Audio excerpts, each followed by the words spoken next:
1 yoshdan 3 yoshgacha bo'lgan bolalarning rivojlanishdagi muhim bosqichlar.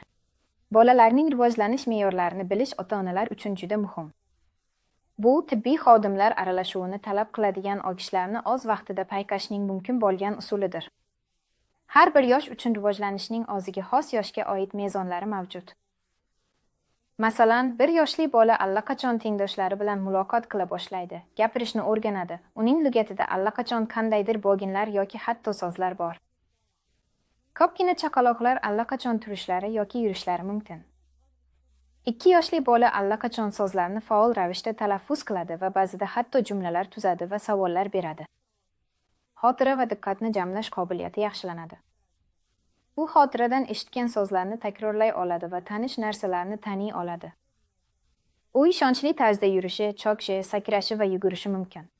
Bolada quvonch, qayg'u, g'azab kabi yanada murakkab his-tuyg'ularni namoyon qila boshlaydi. U his-tuyg'ularini boshqarishni va ularni adekvat tarzda ifodalashni o'rganadi. 3 yil.